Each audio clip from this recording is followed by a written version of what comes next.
안녕하세요. 오늘의 데일리 뉴스레터에 오신 것을 환영합니다.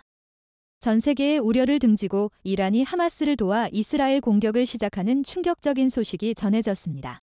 자, 그런데 이란의 이러한 공격을 미리 예측하고 엄청난 것을 준비해두었는데요. 바로 한국무기였습니다. 한국무기로 완전 무장한 이스라엘군을 본 이란은 전혀 예상하지 못한 모습을 보고 난리가 난 것으로 전해졌는데요. 이란은 갑자기 자국 군대를 모두 철수시키더니 한국을 비판하기 시작한 것으로 알려졌습니다. 도대체 이란이 보자마자 경악한 한국 무기들은 무엇인지, 이스라엘이 한국 무기로 자국 군대를 완전 무장시킨 놀라운 이유는 무엇인지, 이스라엘 팔레스타인 전쟁이 순식간에 이스라엘의 압승으로 흘러가는 분위기였습니다. 이스라엘은 지난 7일 현지 시간 기습을 주도한 팔레스타인 무장정파 하마스의 사령관을 공습으로 제거했다고 14일 밝혔습니다. AFP 통신 등에 따르면 이스라엘군은 전날 가자지구에 전투기를 동원해 대규모 공습을 실시했으며 이에 따라 하마스 사령관 무라드 아부 무라드가 사망했다고 발표했습니다.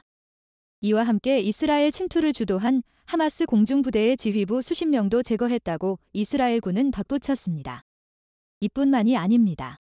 미국이 하마스 공격을 받은 이스라엘을 돕고 이스라엘 추가 공격 및 전쟁 확대를 억제하기 위해 중동 지역에 항공모합전단을 추가로 보냈습니다. 로이드 오스틴 미국 국방부 장관은 14일 현지 시간 성명에서 드와이트 아이젠하워 항모전단의 동지중해로 이동을 시작하라고 지시했다고 밝혔습니다. 이어 미군의 전력태세 증강은 이스라엘 안보를 지키겠다는 미국의 철통 같은 공약과 이 전쟁을 확대하려는 모든 국가와 국가 세력을 억제하겠다는 우리의 의지를 드러낸다고 밝혔습니다. 항모전단원 항공모함인 드와이트 아이젠하워, 유도탄 순양함 필리핀해, 유도탄 구축함 그레이브리와 메이슨 등으로 구성됐으며 먼저 지역에 도착한 제럴드 포드 항모전단에 합류할 계획입니다. 앞서 미국은 지난 8일 제럴드 포드 항모전단의 동지 중에 이동을 발표했으며 미 공군도 영내에 F-15, F-16, A-10 전투기 대대를 전개했습니다. 미국 항공모함에 싣는 비행기는 약 80대 정도입니다. 고작 80대로 뭐라냐, 팔레스타인에는 비행기가 수백 대 이상 있다 이렇게 생각하실지 모르겠습니다만 그 80대만 나가도 팔레스타인 비행기 수백 대는 단 몇 분 만에 어디서 쏜지도 모르는 미사일에 모두 격추됩니다. 미 항모에 실린 비행기 값을 다 합치면 100억 달러가 넘는 최신형 비행기입니다. 팔레스타인의 신형 전투기라고 해봐야 1980년대 만들어진 북한산 전투기와 러시아산 전투기입니다. 상대가 안 되죠. 미 항공모함은 한 척 건조 비용이 50억 달러가 넘습니다. 여기에 척당 10억 달러가 넘는 최신 군함이 10척 정도 따라붙습니다. 이외 보급함, 원자력 잠수함 이런 것을 다 합치고 항모에 실린 비행기 가격을 다 합치고 또 한 발당 수백 달러 이상씩 하는 수천 기의 초정밀 미사일까지 다 포함하면 항공모함 전단 한 개를 만드는데 드는 비용이 200억에서 300억 달러 훌쩍 넘습니다. 자, 그런데 미국이 이 엄청난 항공모함을 한 대도 아니고 두 대나 이스라엘에 급파한 것인데요.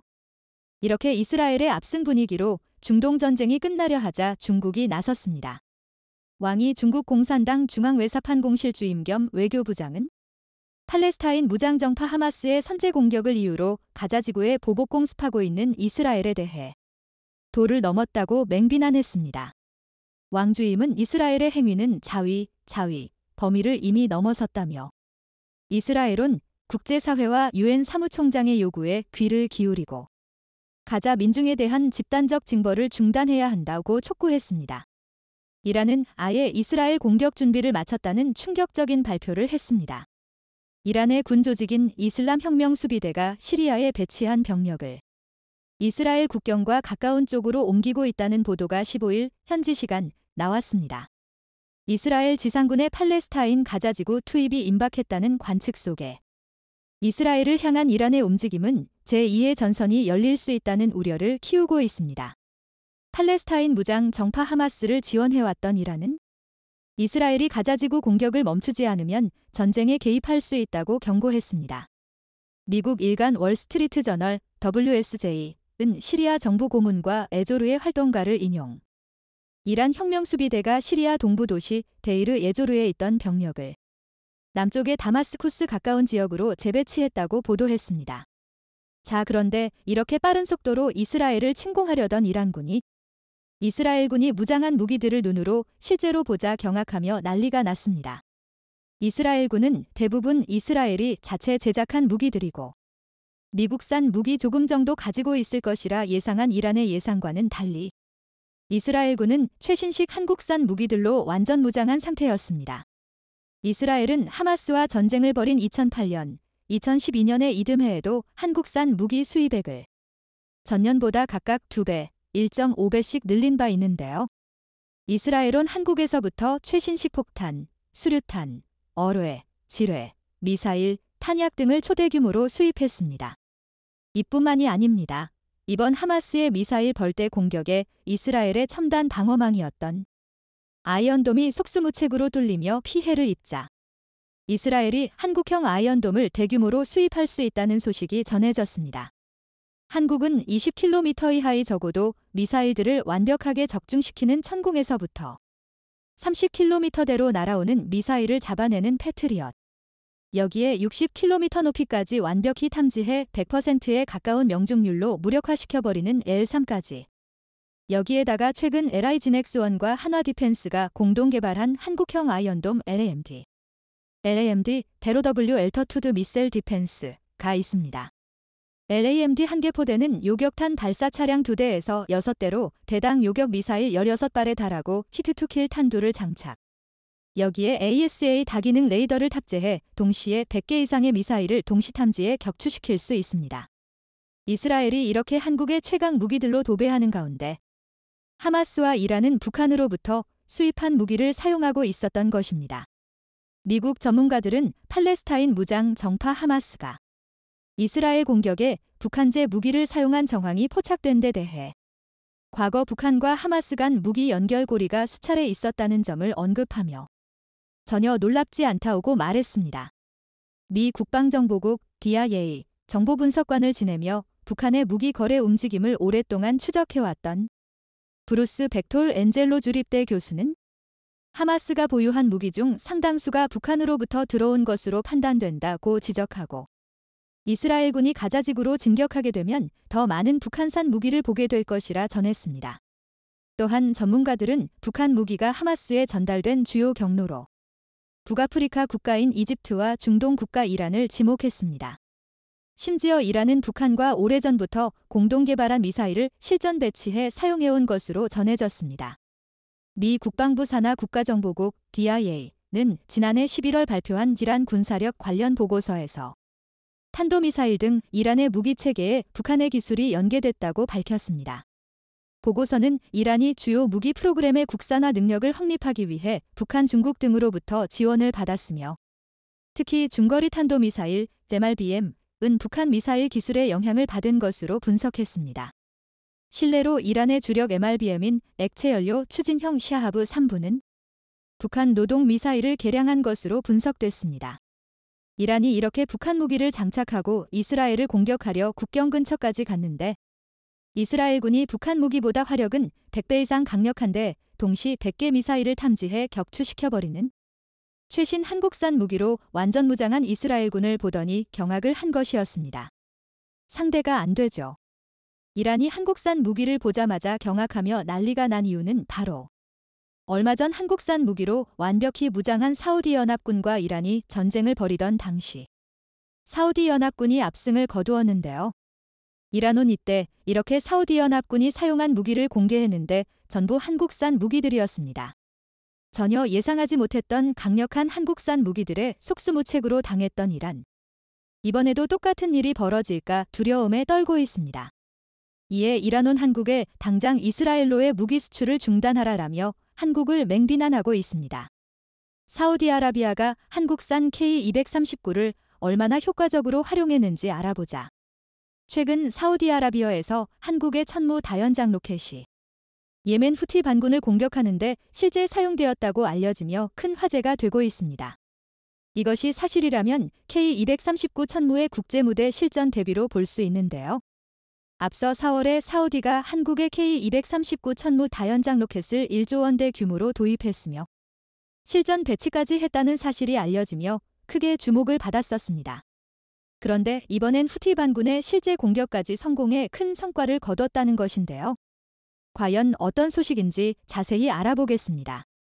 이스라엘과 하마스의 전쟁이 지속되는 가운데 이란의 지원을 받는 예멘의 후티 반군이 지난달부터 이스라엘을 드론과 미사일을 동원해 공격하며 이스라엘과 하마스의 전쟁에 개입하겠다는 뜻을 공식화했습니다. 후티 반군의 야히야 사리 대변인은 이날 성명을 내어 탄도미사일과 드론 다수를 이스라엘을 향해 발사했다면서 팔레스타인의 승리를 돕기 위해 이스라엘에 대한 공격을 계속할 것이라는 뜻을 밝혔다고 로이터 통신 등이 보도했습니다.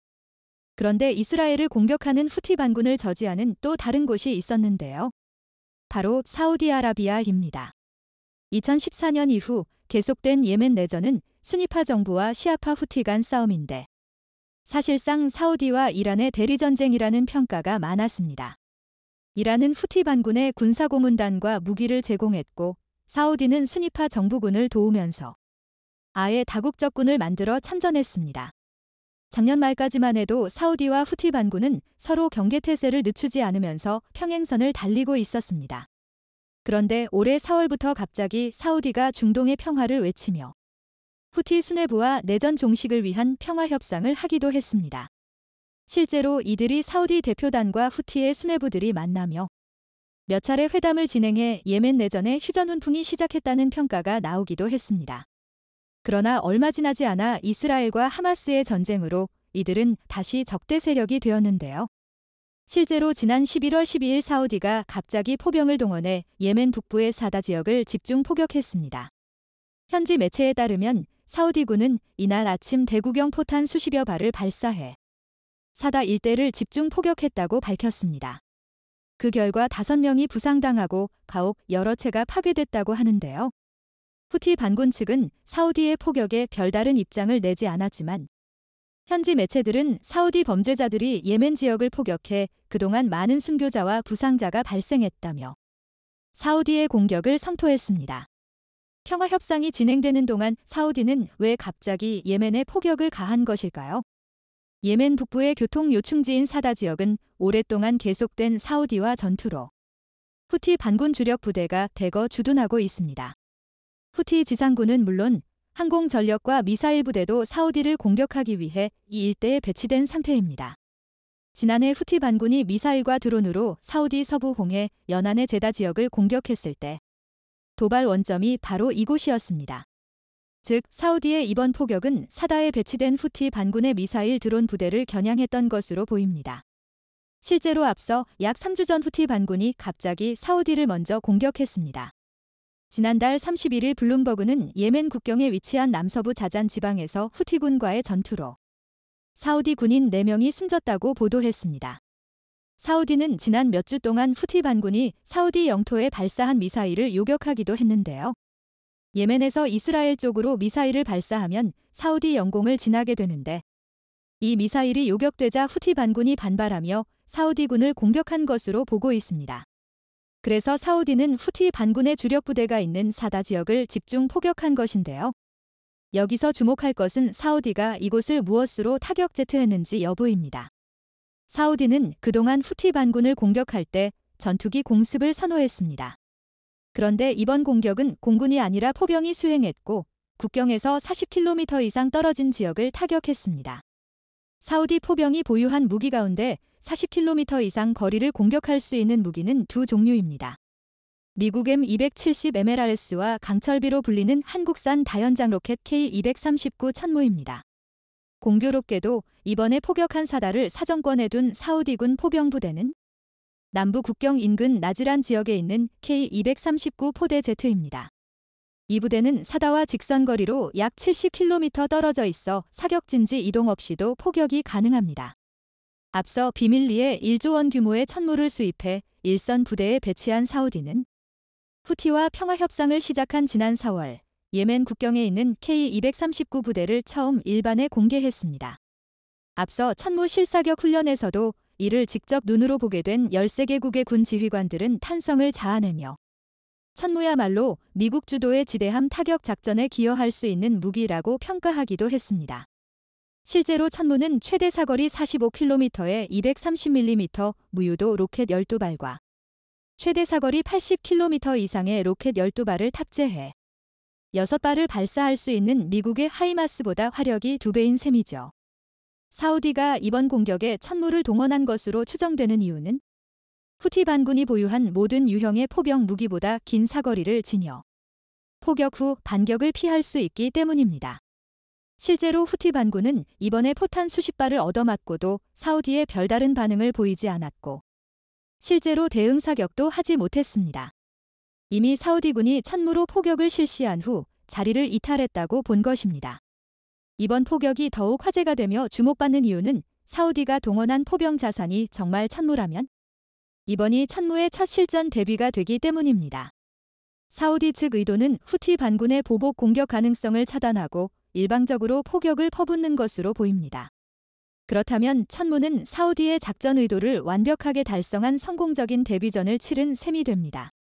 크게 선전할 만한 일이지만 비밀리에 구입해간 외국제 무기의 전과를 철저히 비밀에 붙여온 사우디 측 관행상 이번 포격의 구체적 진상도 당분간 공개되지 않을 공산이 큽니다. 사실 사우디가 후티 반군을 향해 천무를 발사하기 하루 전까지만 해도 사우디는 이스라엘을 비난하는 상황이었습니다. 11월 11일 수도 리야드에서 열린 이슬람 특별 정상회의에서 사우디는 이스라엘을 비난했습니다. 사우디 실권자 무함마드 빈 살만 왕세자는 팔레스타인 주민들에게 저지른 범죄에 대한 책임은 점령 당국에 있다면서 가자지구 포위를 끝내고 인도주의적 지원을 허용할 것을 촉구한다며 이스라엘을 성토했습니다. 이를 두고 대다수 국내외 언론은 사우디가 팔레스타인 편을 들고 있으며 이란과 함께 반 이스라엘 공동전선을 구축했다고 평가했는데요. 하지만 현재 사우디가 취하고 있는 군사적 외교적 행보를 보면 빈 살만 왕세자의 이스라엘 비난은 아랍권 여론을 의식한 것으로 보입니다. 외교 무대에선 레터릭이라는 말이 자주 등장하는데요. 레토릭은 화려한 문체나 다소 과장되게 꾸민 미사여구를 뜻합니다. 이는 외교 무대에서 상대방이나 대중이 듣기에 좋은 문장으로 꾸며지지만 실제 행동과 반드시 일치한다는 법은 없다는 것입니다. 최근 이스라엘 하마스 전쟁이 장기화하는 가운데 사우디가 보여주는 행보가 그렇다고 볼 수 있는데요. 사우디는 가자지구 군사작전이 시작된 이후 예멘 후티 반군이 이스라엘을 향해 발사하는 미사일 드론을 전투기와 지대공 미사일을 동원해 계속 요격하고 있습니다. 예멘 북서쪽을 장악한 후티는 미사일과 드론을 홍해나 사우디 서부 해안 상공을 지나는 경로로 이스라엘에 날려보내고 있습니다. 이 미사일과 드론이 이스라엘에 도달하기도 전 사우디군에 의해 적잖게 격추되고 있는데요. 사우디는 미국과 이스라엘 공군기에도 영공을 개방했습니다. 최근 미국은 이라크 시리아 지역에서 계속되는 친이란 민병대의 공격에 대응해 제한적인 공습 작전을 수행 중입니다.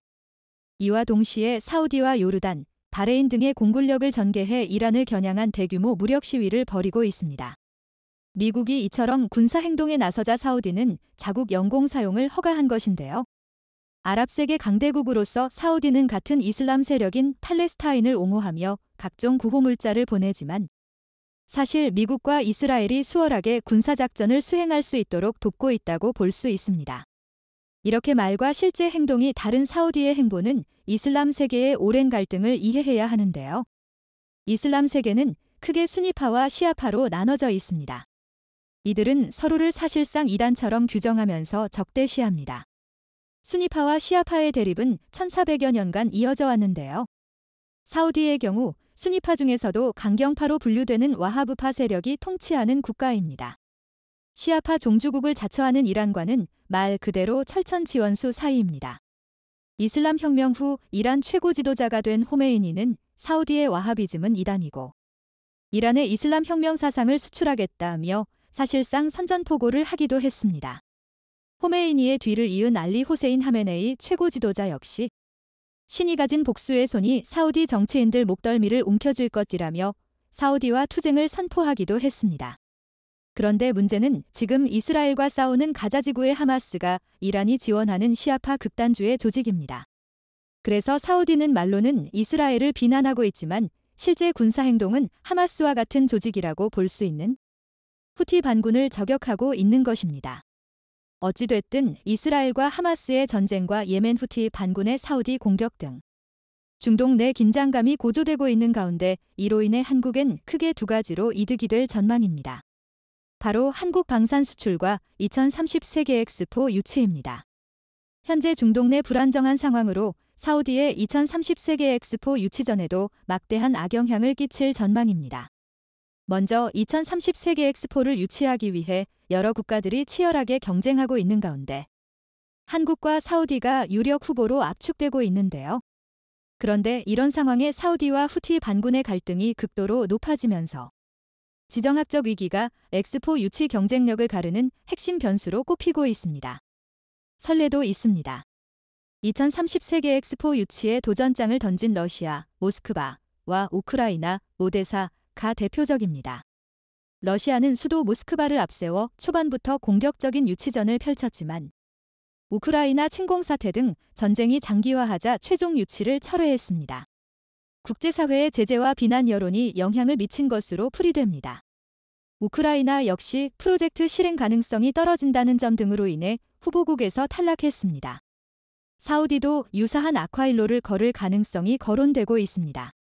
이외에도 수차례 불거진 인권 탄압 문제, 엑스포에 대한 시민들의 낮은 유치 열기, 도시 인프라 부족, 사막의 도시가 위치해 기후적으로 불리한 점 등도 사우디의 약점으로 꼽힙니다. 특히 지난 8월에는 사우디 국경수비대가 최근 15개월간 아프리카 이주자 수천 명의 인권을 참혹하게 유린했다는 국제인권단체의 폭로가 나오기도 했습니다. 미국 뉴욕타임스, 워싱턴포스트 등 복수의 유력 일간지는 이 원인으로 국경을 맞댄 사우디와 예멘의 악연이 이주자들의 생명을 위협했다고 설명했습니다. 12개에 달하는 인권단체도 2030 세계 엑스포 주최 측에 사우디를 유치 후보국 지위에서 제외할 것을 촉구하고 있는데요. 관련 사정에 밝은 한 소식통은 이러한 상황으로 인해 한국의 부산 엑스포가 반사이익을 누릴 것이라고 전망했습니다. 그는 중동 정세가 불안정해짐에 따라 사우디 내 엑스포 유치가 어려울 것 같다는 쪽으로 분위기가 악화하고 있다라고 말했습니다. 그리고 특히 중동의 이러한 분위기는 특히 한국 방산 수출에도 크게 도움될 전망입니다. 러시아 우크라이나 전쟁에 이어 이스라엘 하마스 전쟁까지 발생한 지금 한국의 무기체계 생산 능력은 유럽과 중동 국가들의 대체불가 자원이 되었습니다. FA-50 전투기, K2 전차, K9 자주포, 천무, 천궁 등 다양한 무기가 수출되며 이들은 한국 방위산업의 핵심으로 자리 잡았고 실제로 현대전에서 이를 증명하고 있습니다. 이번에 사우디에서도 천무가 이를 증명한 가운데 앞으로 한국 방산의 더 큰 성장을 기대해 보겠습니다. 폴란드에 이어 최근 한국의 새로운 방산 협력 파트너로 떠오르고 있는 사우디아라비아로부터 엄청난 희소식이 또 들려왔습니다. 다름 아닌 사우디 정부 대표단이 방한해 우리 방산 업체 관계자들과 대규모 방산 협력 회의를 갖는 것으로 알려지면서 분위기가 후끈 달아오르고 있기 때문인데요. 특히나 이번 회의는 사우디가 먼저 우리에게 요청해 성사된 만큼 한국의 주력 무기에 대한 대규모 방산 수출이 논의될 가능성이 매우 높은 것으로 전해집니다. 더 적극적으로 관심을 보이고 있는 겁니다. 실제로 방산 업계에서는 이러한 사우디의 행보를 두고 폴란드를 뛰어넘을 100조 원대 방산 잭팟이 터질지 주목하고 있는데요. 그런데 사실 앞서 작년에도 사우디의 빈 살만 왕세자가 방한해 한국과 협력을 획기적으로 강화하고 싶다고 적극적으로 어필하는 모습을 보였었습니다. 당시에 사우디는 특히 지대공 요격체계인 천궁 II에 엄청난 관심을 갖고 있었는데 이를 두고 방산업계에서는 만약 사우디가 천궁을 구매하게 된다면 그 규모가 UAE가 사들였던 수출 물량의 3배에 달할 거라고 내다봤었습니다. 그만큼 UAE에 이어 사우디 역시 미 패트리엇 미사일에 버금가는 천궁을 진작에 눈여겨보고 있었던 겁니다. 실제로 천궁 II의 높은 기술력은 테스트와 대규모 수출 성과로 입증되고 있는데 작년에 UAE에서 실시한 시험 발사 결과 명중률 100%를 기록하면서 이름값을 톡톡히 했습니다.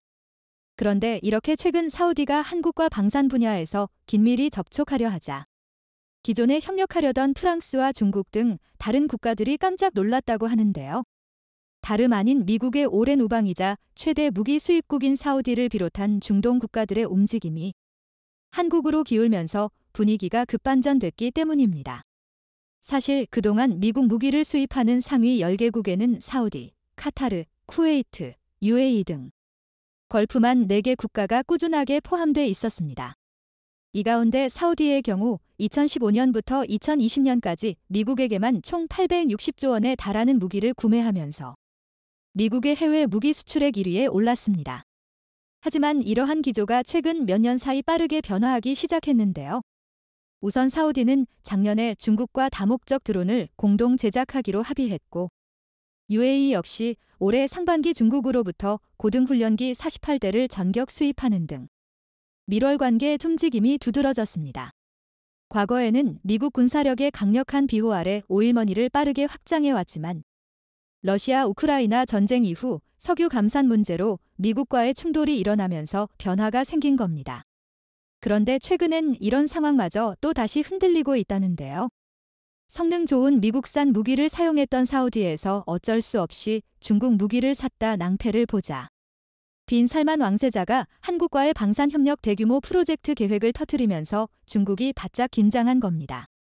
사실 앞서 2019년 빈 살만 왕세자는 ADD 국방연구소를 방문해 K9 자주포와 K2를 둘러보며 한국의 놀라운 무기체계에 입을 다물지 못했었습니다.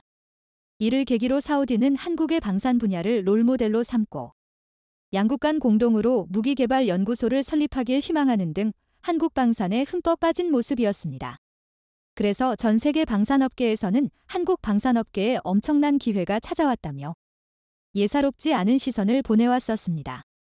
여기에 더해 작년부터 이어진 폴란드와의 대규모 무기 수출 계약으로 인해 한국산 무기체계의 성능과 생산 능력을 전 세계에 입증하는 계기가 되면서 결국 사우디가 중국을 거절했다는 이야기가 나돌았는데요.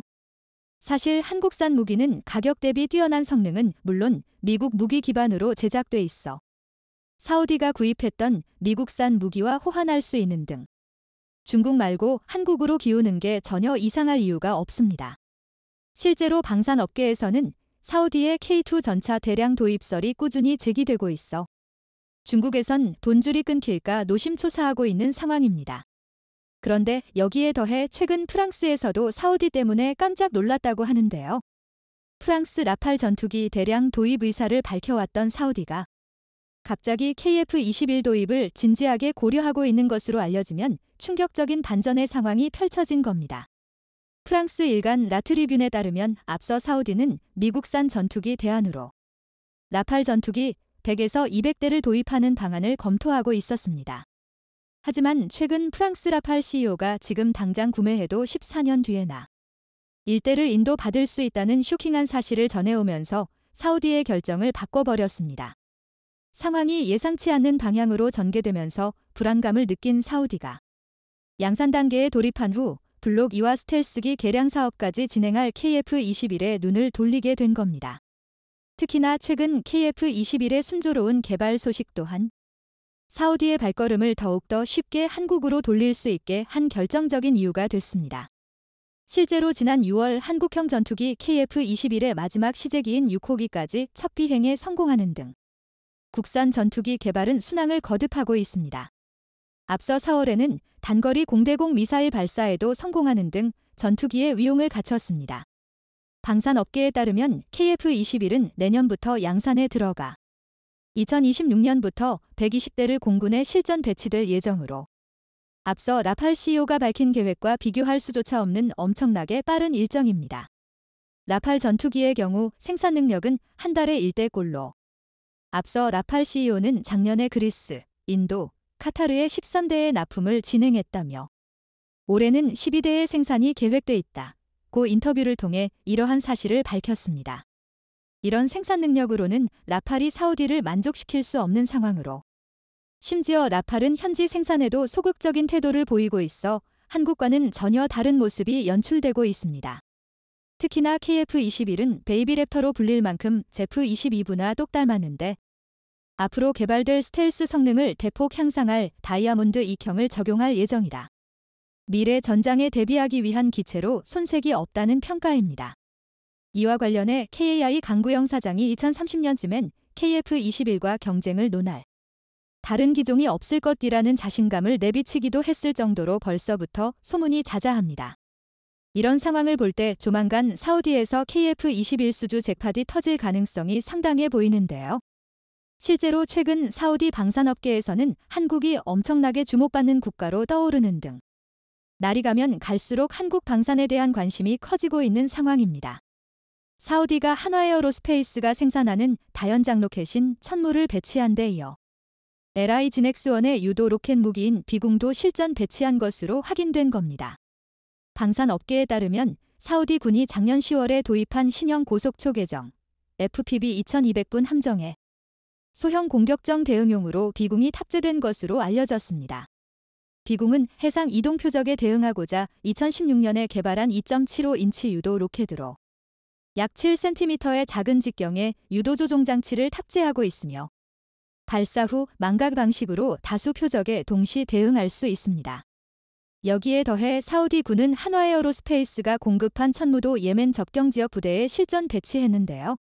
앞서 한화는 사우디와 약 1조 원 규모의 천무 수출 계약을 체결한 것으로 전해졌는데 2017년 UAE와 작년에 폴란드에 이어 천무의 대규모 수출이 사우디에서 진행된 겁니다.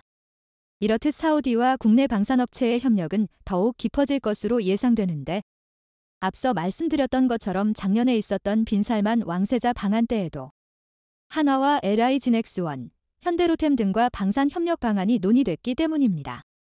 특히나 이번에는 중동 지역에서 운용할 수 있는 버전의 K2 대량 구매가 기대된다는데요.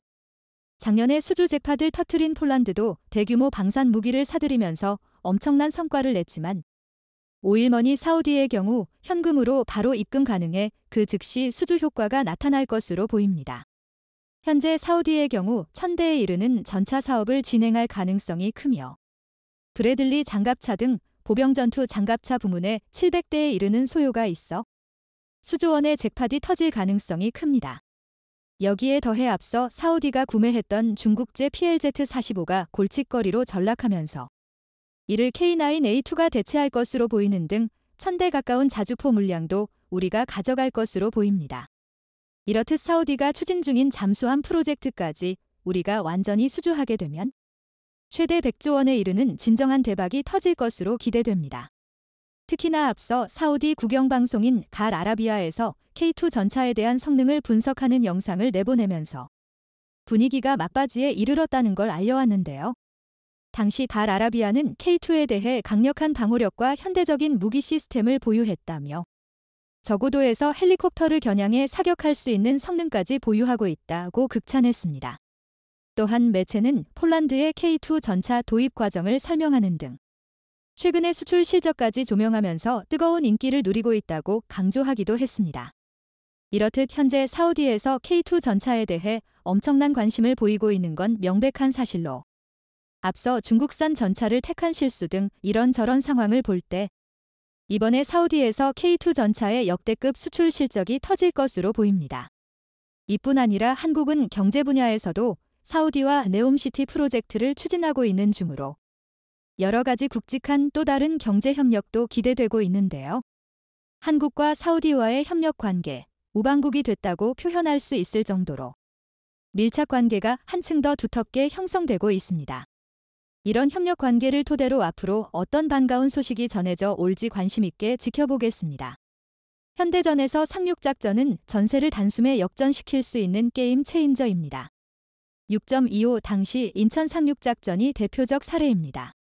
인천처럼 조수간만의 차가 커서 갯벌을 가로질러 가야 할 때 해병대의 상륙작전을 효과적으로 수행케 해주는 함정이 필수 요소가 되었는데 이처럼 현대전의 해병대의 주요 상륙작전에서 가장 중요한 역할을 할 수 있게 하는 게 바로 고속상륙정입니다.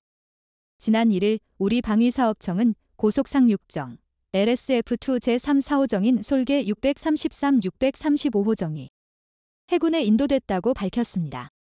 솔개 633-635호정은 우리 해군이 운용 중인 90톤급 고속상륙정 선도함의 운용 노하우를 바탕으로 성능을 개선한 후속 함정으로서 지난 2019년 6월 착공 후 4년 만에 우리 해군에 인도된 것이었습니다.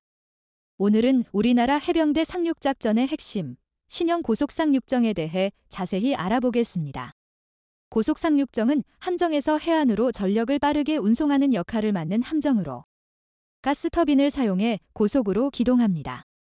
스커트 즉 공기주머니 내부에 공기를 불어넣어 함정을 띄우는 공기부양 방식을 적용하는데 마찰이 적은 만큼 빠른 속도를 자랑하고 해상은 물론 저수심이나 갯벌 지역에서도 고속으로 기통할 수 있다는 게 최대 장점입니다.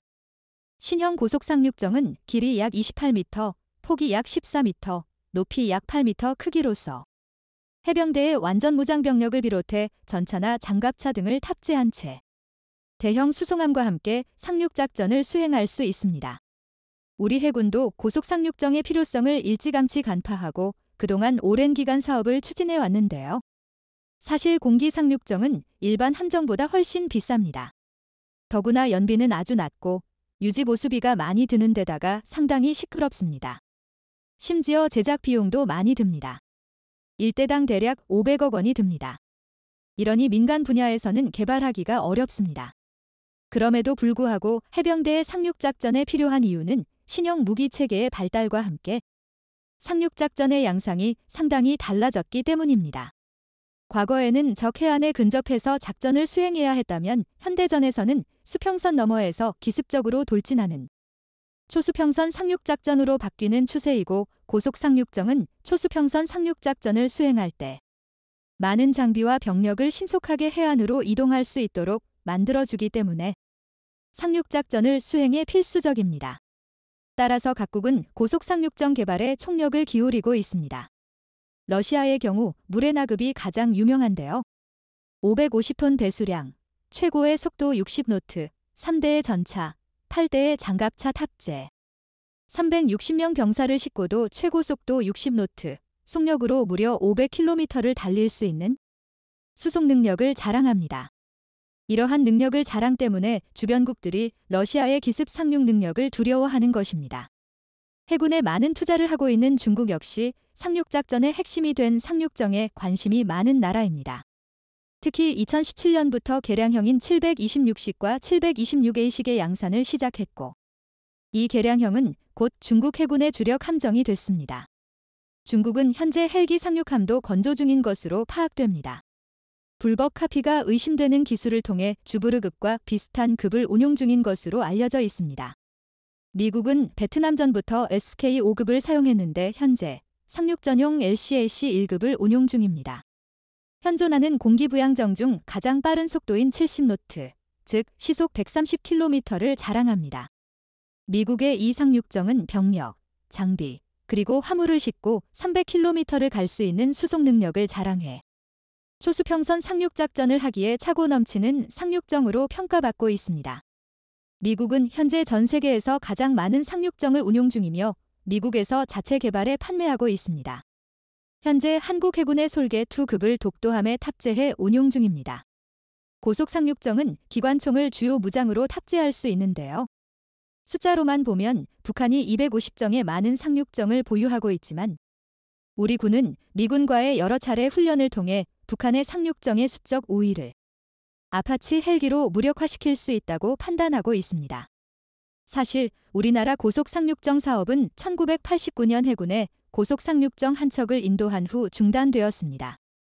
하지만 이후 상륙작전 개념이 확대되었고 고속상륙정을 대형 수송함에 탑재해 적 레이더 탐지권 및 지대함 유도탄 사거리 외곽까지 접근한 후 고속으로 발진하여 돌격 상륙하는 전력으로 사용하거나 육상기지에서 직접 발진하여 기습 상륙하는 신개념 해상 상륙작전이 요구되자 한국도 다시 고속상륙정 개발에 다시 나서게 됩니다.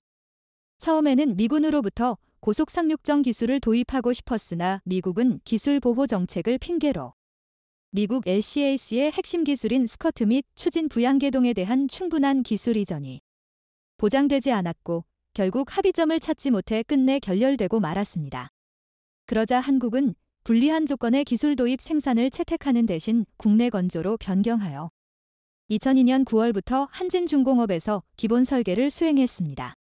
이후 5년여간에 걸쳐 건조하여 독도함 취역에 맞추어 2007년 고속상륙정 2척을 해군에 인도했습니다. 이후 한국군은 2005년 12월 러시아에서 무레나 공기부양정을 인수해 솔개 621로 이름 짓게 됩니다. 또한 우리 해군은 길이 31m, 배수량 100톤급 무레나 공기부양정 3척을 2005년 12월부터 2007년 1월까지 러시아로부터 인수해 서해안에 배치했는데 불공 사업을 통해 러시아에서 들여왔기 때문에 러시아어 별명을 따 바다뱀을 뜻하는 무레나 미프라고도 불립니다. 러시아의 공기부양정은 최대 130여 명의 완전 무장한 병력과 장갑차 2대 분량이 군수물자 수송이 가능하며 상륙함에 웰도크에 탑재돼 바다로 발진하는 LCAC형 공기부양정에 비해 단독으로 작전을 펼치기 때문에 크기도 크고 화물칸이 폐쇄형입니다. 최대 55노트의 속력으로 낮은 수심과 갯벌 지역에서도 운항할 수 있어 인천해역에서 긴급 상황 발생 시 신속한 전력이 가능합니다. 이후 인수된 선도함은 솔개 621로 명명됐습니다. 한국군은 솔개 631, 632호정을 개발, 해군에 인도했고 이후 슬개 631, 632호정이 약점들을 개선하고 보완해 이번에 고속상륙정 3, 4호정인 솔개 633.635호정을 개발해 해군에 인도한 것입니다. 지난 1일 우리 해군에 인도된 고속상륙정 LSF2 제3, 4호정인 솔개 633, 635호정은 해병대의 완전 무장 병력을 비롯해 전차와 장갑차 등을 탑재한 채 대형 수송함과 함께 상륙작전을 수행할 수 있는데요. 랜딩 시프 패스트 LSF2선은 가스터빈에서 발생하는 공기압을 배의 주변을 감싸고 있는 스커드에 보내 함정을 띄우는 공기부양 방식을 적용해 해상은 물론 저수심이나 갯벌 지역에서도 고속 기동할 수 있습니다. 이번에 인도된 신형 LSF2은 길이 약 28m, 폭 약 14m, 높이 약 8m. 배수량 95톤의 LCAC형 공기부양정으로 전차 1대와 병력 150명을 태우고 최대 40노트, 시속 74km의 속도를 낼 수 있으며 추가 연료 보급 없이 최대 185km까지 항해할 수 있습니다. 기존 대비 무게가 10톤가량 늘어난 100톤급 함정입니다. 고속상륙정의 존재 의미는 적 해안으로부터 50km 이상 떨어진 곳, 즉 레이더와 유도탄 사정권 외곽 초수평선에서 불시에 적 해안으로 접근하도록 하는 게 그 목적인데요. 이번에 해군에 인도된 우리 군의 고속상륙정 LSF2는 기동 시작하자마자 순식간에 부풀고 선체 회전, 진수까지 기술의 진 면목을 보여줬는가 하면 특히 한국이 자랑하는 K방산의 대표 주자 중 하나인 K2 흑표 전차와 150명가량의 완전 무장한 중대 병력을 적의 해안가에 신속하게 상륙시킬 수 있다는 것을 보여주었습니다. 보시는 것처럼 이번에 우리 군은 대형 수송함에서 고속상륙정 LSF2이 내리고 이후 고속상륙정 LSF2이 육지에 도착하자 K2 전차가 내려서 상륙작전을 펼칠 수 있게 됩니다. 즉 K2 전차가 바다에서도 순식간에 시속 74km로 이동할 수 있다는 의미입니다.